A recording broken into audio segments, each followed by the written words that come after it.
अवधूत चिंतन श्री गुरुदेव दत्त. नमस्कार. अल्पनिता शोमध्ये तुमचे स्वागत. आज आपण पार्ट 13 मध्ये प्रोनाउन्स शिकणार आहोत आणि हा व्हिडिओ ऐकता ऐकता प्रोनाउन्स शिकता शिकता आपल्या चॅनलला लाईक करा, खूप शेअर करा आणि सबस्क्राईब देखील करा आणि बेल आयकनला सुद्धा नक्की प्रेस करा, म्हणजे येणाऱ्या नवीन व्हिडिओचे नोटिफिकेशन तुम्हाला मिळेल.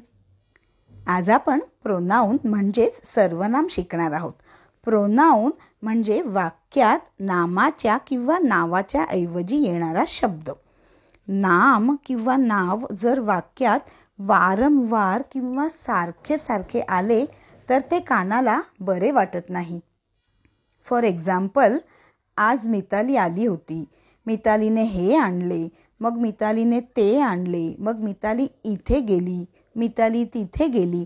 सारखे सारखे नामाचा उच्चार. म्हणून मग नामाचा हा पुनरुच्चार टाळण्यासाठी नामाऐवजी सर्वनाम वापरतात. म्हणजेच इंग्रजीमध्ये त्यांना प्रोनाउन्स असे म्हणतात. इंग्रजी व्याकरणामध्ये सर्वनामांना 3 प्रकारे वर्गीकृत केले आहे. पहिली व्यक्ती म्हणजे फर्स्ट पर्सन, दुसरा व्यक्ती म्हणजे सेकंड पर्सन आणि तिसरा व्यक्ती म्हणजे थर्ड पर्सन. मग चला तर इंग्रजीतले हे प्रोनाउन्स आपण शिकूयात. इथे टेबल नंबर 1 मध्ये फर्स्ट पर्सनचे आपण प्रोनाउन्स घेतले आहेत. कोणते? तर इथे 2 पार्ट केलेले आहेत, सिंग्युलर आणि प्लुरल. तर फर्स्ट पर्सन सिंग्युलरमध्ये आय येणार. आय म्हणजे मी आणि प्लुरलमध्ये वी. वी म्हणजे आम्ही. इथे आपण पर्सनल प्रोनाउन्स शिकत आहोत. ठीक आहे. तर इथे आय हे प्रोनाउन आपण स्वतःसाठी फर्स्ट पर्सनसाठी वापरले आहे आणि वी हे 2 किंवा जास्ती व्यक्तींसाठी आपण हे प्रोनाउन वापरतो. म्हणून आय आणि वी हे प्रोनाउन्स फर्स्ट पर्सनचे प्रोनाउन आहेत. चला तर काही उदाहरणे बघूयात आपण. I was born in Mumbai. I like chocolates. I was born in Mumbai. I like chocolates. We will be at the beach tomorrow. We will be at the beach tomorrow. किंवा we are building a bridge. We are building a bridge. I drew a picture of myself. I drew a picture of myself. असे अनेक उदाहरणे आपण I आणि we pronoun वापरून बनवू शकतो. आता सेकंड पर्सन आपण बघूया, म्हणजेच दुसरी व्यक्ती. तर सेकंड पर्सनसाठी पुन्हा 2 कॉलम्स आहेत, सिंग्युलर आणि प्लुरल. आता इथे सिंग्युलरमध्ये यू हा शब्द आहे. यू म्हणजे तू. एक आपण शिकलेलो आहोत आधीच सुद्धा की यू हा शब्द आपण सिंग्युलर सुद्धा साठी वापरू शकतो आणि प्लुरलसाठी सुद्धा वापरू शकतो. तर कसे? तर आधी आपण सिंग्युलरचे शब्द बघूयात. तर यू म्हणजे तू, योर म्हणजे तुझा, योर्स म्हणजे तुझा किंवा तुझी. आता प्लुरल सेक्शनमध्ये या. तिथे यू म्हणजे तुम्ही, योर म्हणजे तुमचा, कळलं, आणि योर्स म्हणजे तुमचा किंवा तुमची. ठीक आहे. आता हे सेकंड पर्सन म्हणजे जो किंवा जी व्यक्ती आपले ऐकते किंवा ज्याच्याशी किंवा ज्यांच्याशी आपण बोलत आहोत ती व्यक्ती किंवा ते व्यक्ती यांना सेकंड पर्सन म्हणून हे ओळखले जातात. तर काही पटकन उदाहरणे आपण बघूयात. You are my best children. My shoes are black and yours are brown. You were wonderful. पुन्हा एकदा ऐका.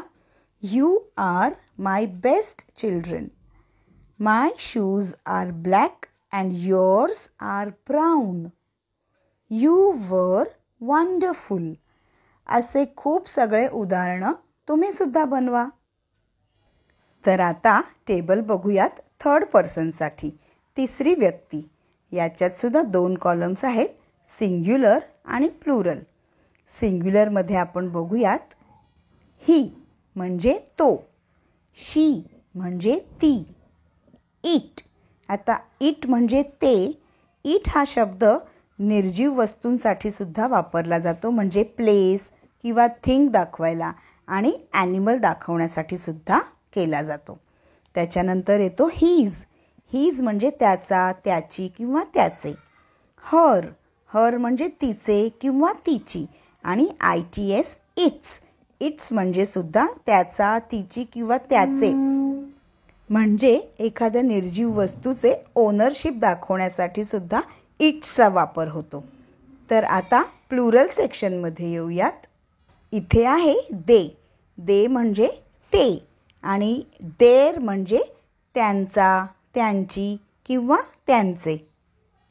म्हणजे ज्या व्यक्ती किंवा व्यक्तींबद्दल आपण बोलतो ती व्यक्ती किंवा गोष्ट तिसरी व्यक्ती म्हणून ओळखली जाते, म्हणजेच थर्ड पर्सन म्हणून ओळखली जाते.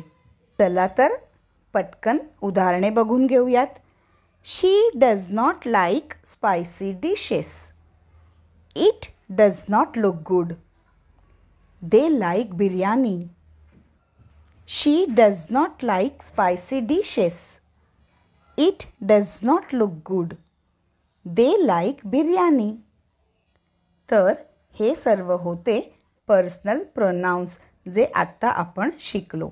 इंग्रजीमध्ये फर्स्ट, सेकंड आणि थर्ड पर्सनना संबोधून, म्हणजेच संबोधून वाक्यात नामाच्या किंवा नावाच्या ऐवजी वापरले जाणारे हे प्रोनाउन्स. आजचा हा व्हिडिओ जर तुम्हाला आवडला असेल तर नक्कीच लाईक करा, शेअर करा आणि सबस्क्राईब देखील करा, आणि बेल आयकनला सुद्धा नक्की प्रेस करा, म्हणजे येणाऱ्या नवीन व्हिडिओचे नोटिफिकेशन तुम्हाला मिळेल. चला तर पुन्हा भेटूयात पार्ट 14 मध्ये. धन्यवाद.